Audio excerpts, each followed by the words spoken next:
का अप। ठीक है, ट्राई करके देखते हैं। सो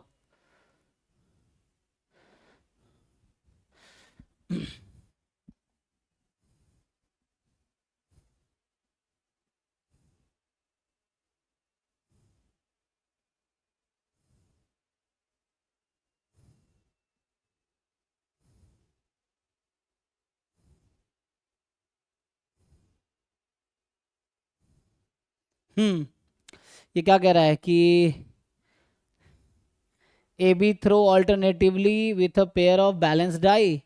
A wins if he throws a sum of 6 points before B throws a sum of 7 points. अच्छा, while B wins if he throws a sum of 7 points before A throws sum of 6 coins. 6 point मतलब ये है कि दोनों ने pair of dice को role किया। If A begins the game find the probability that, probability of winning, किसकी probability? His winning, मतलब ए की विनिंग ना।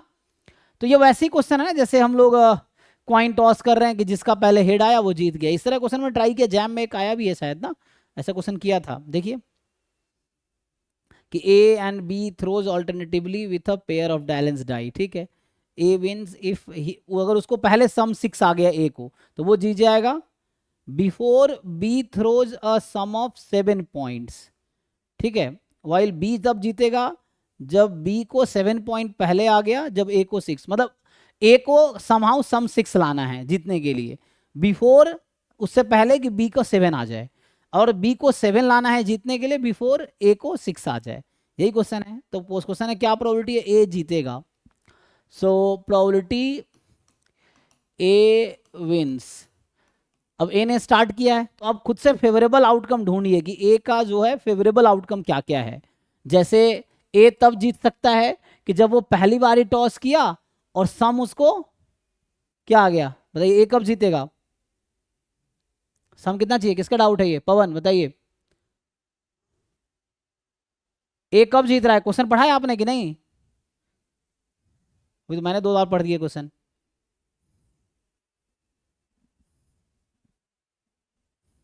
किसका डाउट है भाई ये? हाँ जी पवन जी। तो क्वेश्चन पढ़ते सो जाते हो क्या तुम लोग? चलो नेक्स्ट पर्सन पे आते हैं। तो एक तो ये पूछ लेते हैं, बस इनको लगता है भाई इसमें क्या आसान क्वेश्चन, तो इस तरह एग्जाम में भी आए हुए हैं। अभी क्लास में क्वेश्चन पहले कराया था, वहां पे आई थिंक कॉइन वाले कराए होंगे हमने, ये डाइस वाले। आवाज नहीं आ रही है तो चैट में भी लिख सकते हो अगर वैसा दिक्कत है तो।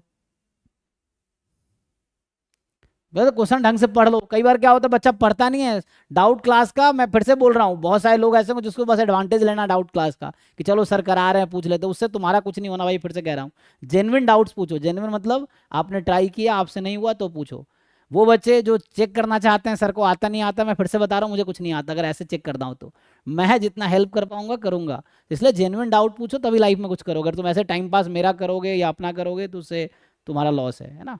सो इसलिए जेन्युइन डाउट पूछो, मतलब ट्राई किए, तुम्हें सच में सीखना है तो डाउट पूछो। ये नहीं कि डाउट क्लास हो रहा है, क्वेश्चन उठाए, बुक खोले, 10 क्वेश्चन भेज दिए, लो सर सॉल्व करते रहो। इतना वेला नहीं हूं मैं, फिर बता देता हूँ, है ना। ये चीज़ का ध्यान रखना।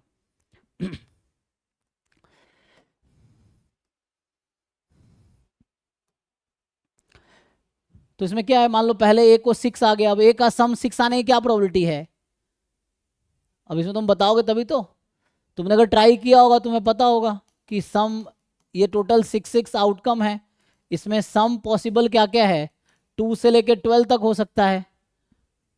तो सम 6 आएगा, इसकी क्या प्रोबेबिलिटी है? तो ऐसे कितने आउटकम है जहां सम 6 होता है? बताओ भाई कोई, सम 6 वाले कितने आउटकम है? 2 4 4 2, है ना।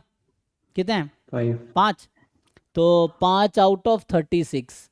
और सम 7 वाले कितने आउटकम्स हैं? 7 हो जाएगा। देखो ये 6 होगा। 6। तो 6 आउट ऑफ 36। ओके देखो, तो ए कब जीतेगा? जब पहला टॉस किया और उसका सम 6 आ गया। तो पहला पॉसिबिलिटी है कि 5/6। और दूसरी बार कब जीतेगा ए? कि जब पहली बार सम 6 नहीं आया, मतलब ए ने पहले रोल किया, फिर बी को चांस मिला, फिर ए को चांस मिलेगा, तो अब ये तब जीतेगा जब इसका 6 आ जाएगा। ठीक, अब ए टॉस किया और 6 नहीं आया, है ना, तो नॉट 6, तो 6 नहीं आया, तो 6 नहीं आने का क्या चांस है, 5 घटा दो, है ना, टोटल प्रोबेबिलिटी 31/36, सो 31/36। फिर बी को चांस मिला, और बी को अगर 7 आ गया तो बी जीत जाएगा, तो हमें बी को विनिंग की प्रोबेबिलिटी नहीं निकाल रहे हैं, we are finding probability of winning of A, तो मुझे ए के फेवरेबल आउटकम ढूंढने हैं। तो यहाँ पे यहाँ 7 नहीं आना चाहिए, तब जाके चांस मिलेगा ए को फिर से, तो नॉट 7, तो सेकेंड वाले पे सम 7 नहीं आना चाहिए, अगर 7 बी को चांस मिला और उसको 7 आ गया तो बी जीत गया फिर, लेकिन हमें बी के बारे में नहीं सोचना, वी आर थिंकिंग अबाउट ए, तो इसका मतलब है कि सेकेंड पे बी को 7 नहीं आया होगा, तो 7 नहीं आने का चांस कितना है, 30/36। फिर ए को चांस मिला, तभी ए को चांस मिलेगा, तो अब ए के पास दूसरा चांस है जीतने का, पहला चांस यहाँ था, है ना, तो जो कि एक पॉसिबिलिटी ये है, दूसरी पॉसिबिलिटी यहाँ ये जीत सकता अगर यहाँ नहीं आया तो यहाँ पे 6 आने का क्या प्रोबेबिलिटी है, 5/36। और एक तो कुछ लोगों को आदत होता है, मान लो बुक खोले पहले सॉल्यूशन पढ़ने लगे, सॉल्यूशन पढ़ोगे तुम्हारा दिमाग काम नहीं करेगा, फिर तुम्हें लगेगा जो लिखा है वही सही है, फिर उसको समझने में दिमाग खराब कर दोगे, समझ भी नहीं आएगा, फिर तुम्हें नहीं, इसलिए पहले खुद से सॉल्व करो, जब नहीं हो तब सॉल्यूशन देखो, और तब भी ना हो तब मुझसे पूछो, है ना, ये स्टेप्स फॉलो करोगे तो सीखने को मिलेगा, सिर्फ सॉल्यूशन रट्टा मारने से कुछ नहीं होना है। ठीक है, तीसरा चांस क्या है ए को जीतने का, मतलब थर्ड फेवरेबल केस क्या है कि यहाँ पे 6 नहीं आया, बी को चांस मिला होगा, 7 नहीं आया, फिर इसको 6 नहीं आया, फिर बी को चांस मिला होगा, उसको 7 नहीं आया, फिर ए को चांस मिला, अब है ना, ए बी ए, फिर यहाँ पे 6 आ गया, है ना, तो यहाँ पे 6 आ गया, फिर से यही सेम चीज़ रिपीट करो। ठीक तो है भाई, इनफाइनाइट जीपी लगाओ इसमें, अब हो तो गया, तो क्या ही होगा फिर, है ना, नॉट 6 दो बार है, तो 31/36 का होल स्क्वायर, नॉट 7 दो बार है, 30/36 का whole square into 5/36, and it will keep running. Infinite GP का सम पता है ना, A upon 1 minus R, so A upon 1 minus R, common ratio देखो क्या है, यही तो है कॉमन रेशियो, तो 31/36 इंटू 30/36, सिंप्लीफाई कर लो इसको, अब ए अपॉन 1 माइनस आर, इसको सिंप्लीफाई करो, जो आंसर है वो आ जाएगा, जैसे आंसर दे रखा है 30/61, ये आ जाएगा, सॉल्व करके देख लो भाई।